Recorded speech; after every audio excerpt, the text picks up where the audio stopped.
वक्त की हम आपको बता रहे हैं जहां 16 फरवरी को त्रिपुरा में वोटिंग की जाएगी, वहीं पर एक साथ 27 फरवरी को मेघालय और नागालैंड में वोटिंग होगी।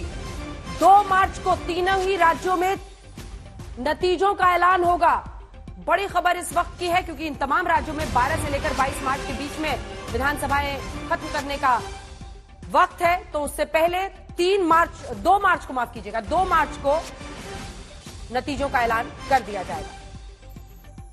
चुनाव आयुक्त राजीव कुमार को आप सुन रहे थे, जिन्होंने तमाम चुनौतियों का जिक्र किया क्योंकि ये ऐसे पूर्वोत्तर के राज्य हैं जहां पर कई बार मुश्किल हालात का सामना करते हुए चुनाव आयोग के अधिकारियों को पहुंचकर वोटिंग करानी पड़ती है। क्या खास तैयारियां की जा रही है, इन सब का जिक्र करते हुए उन्होंने बताया कि 16 फरवरी को त्रिपुरा में, वहीं 27 फरवरी को मेघालय और नागालैंड में वोटिंग की जाएगी।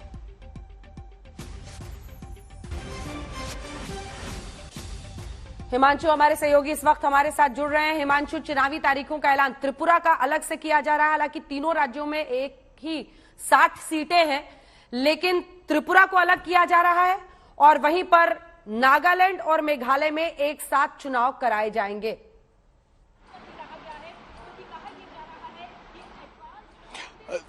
देखिए बिल्कुल अंजना, ये फैसला चुनाव आयोग का है कि मेघालय और नागालैंड में जो है वो एक साथ चुनाव कराए जाएंगे। 27 तारीख को पोलिंग होगी और काउंटिंग जो है 2 तारीख को होनी है। 16 फरवरी को त्रिपुरा में होनी है, वोटिंग होनी है और काउंटिंग जो है वो 2 तारीख को। तीनों ही राज्यों में सबसे अच्छी बात यह है कि तीनों का मैजिक नंबर जो है वो 31 है।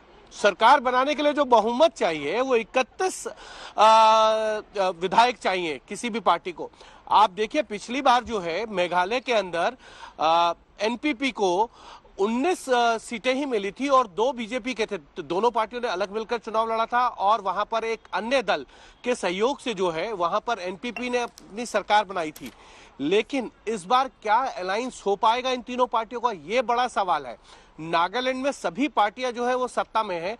अब देखना यह है कि सभी पार्टियां एक साथ मिलकर चुनाव लड़ेंगी या भारतीय जनता पार्टी किसके साथ जाकर जो है गठबंधन करेगी, क्योंकि पिछली बार वो सत्ता में किसी के साथ थी, गठबंधन किसी के साथ किया था। इस बार उनका गठबंधन किसके साथ रहेगा ये देखने वाला है। भारतीय जनता पार्टी ने यह तय कर लिया है कि वो 20 सीटों पर तो चुनाव लड़ेगी, लेकिन क्या वो गठबंधन में जाएंगे या अलग से कोई वो चुनाव लड़ने वाले हैं।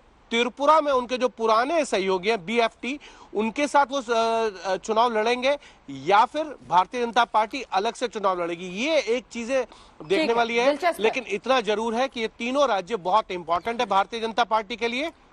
हाँ, क्योंकि इसी के साथ देखिए अब तो बात पर गिना, ठीक है हिमांशु, बात पर गिनाया जाता है कि देखिए हम इतने राज्यों में भी जीते हैं, इतने राज्यों में हारे हैं और ये भी एक चुनावी दाव पेच में एक बड़े खेल के तौर पर सामने रखा जाता है। और इसी सियासी दाव पेच में अब कई खास मेहमान हमारे साथ जुड़ रहे हैं। सबसे पहले आपका परिचय उनसे करा दे। दिनेश वार्ष्णेय साहब नेता सीपीआई के हमारे साथ जुड़ गए हैं। वहीं हमारे साथ टीएमसी का पक्ष रखने के लिए रिजू दत्ता जी जुड़ गए हैं। शिलांग की तस्वीरें हमने दिखाई रिजू दत्ता जी, जहां पर मेघालय के चुनाव के मद्देनजर ममता बनर्जी चुनावी प्रचार कर रही है। लेकिन वार्ष्णेय साहब, 2018 में जब त्रिपुरा में जीत हासिल की बीजेपी ने, तो एक बड़ी जीत के तौर पर यह कहा कि यह राष्ट्रवाद की जीत है वामपंथ पर। कांग्रेस के साथ अलायंस करके लड़ रहे हैं, बीजेपी कह रही है डर गए हैं। नहीं अंजना जी, डरे नहीं है। बात यह है कि हमारा एक राजनीतिक महत्व की बात यह है कि हमारा वामपंथी पार्टियों का, खासतौर से सीपीआई सीपीआईएम का ये स्टैंड है कि बीजेपी जैसी फासीवादी और सांप्रदायिक ताकतों को हराने के लिए जरूरी है कि सेकुलर और डेमोक्रेटिक फोर्सेस मिलके चुनाव लड़ें, वामपंथी शक्तियां उसके साथ रहें या वो वामपंथी शक्तियों के साथ रहें। हर राज्य की अलग अलग स्थिति है। अरे लेकिन कॉन्ट्रडिक्शन है ना वार्ष्णेय साहब, सुनिए तो मेरी बात तो सुनिए। कॉन्ट्रडिक्शन क्या, मैं आपको बताती हूँ विरोधाभास क्या है। जब केसीआर रैली करते हैं या सब विपक्षी पार्टियों को बुलाते हैं तो पिनरई विजयन तो वहां पर है लेकिन कांग्रेस नहीं है, और यहां पर आप कांग्रेस के साथ मिलकर चुनाव लड़ रहे हैं।